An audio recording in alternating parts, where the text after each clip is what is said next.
చాలా రకాల ప్రాబ్లమ్స్ మనం సాల్వ్ చేసుకోవచ్చు.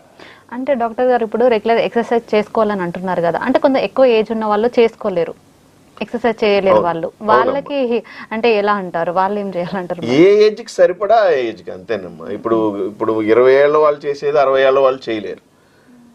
వారికి సరిపడా ఫిట్నెస్, ఇప్పుడు మార్నింగ్ వాక్కి వెళ్ళడం పెద్ద కష్టమైన పని ఏం కాదు. ఆర్థరైటిస్, మోకాళ్ళ నొప్పులు, నడుము నొప్పులు ఉన్న వాళ్ళు వాకింగ్ చేయమా 4 కిలోమీటర్లు అంటే వాళ్ళకి అది ఇబ్బంది. అప్పుడు వాళ్ళకి ఇంట్లోనే చేసుకునే ఎక్సర్సైజెస్ కూడా ఉన్నాయి, ప్రోటోకాల్స్. అందుకని physiotherapy is very important after certain age. ఒక ఏజ్ వచ్చిన తర్వాత కొన్ని జాయింట్స్ మనకి స్టిఫ్నెస్, పెయిన్ వచ్చిన తర్వాత ఇంట్లో మనం రెగ్యులర్గా ఒక సెట్ ఆఫ్ ఎక్సర్సైజెస్ రోజు పెట్టుకుని చేయటం చాలా ఇంపార్టెంట్. సపోజ్ ఎగ్జాంపుల్ తీసుకోండి, బైసికల్ ఎక్సర్సైజ్, స్టాటిక్ సైక్లింగ్ అంటాం. ఇంట్లోనే కూర్చుని తొక్కే సైకిల్ ఉంటుంది, ఎక్సర్సైజ్ సైకిల్ అంటాం. దానికి మనం ఎక్కడికి వెళ్ళవసరం లేదు.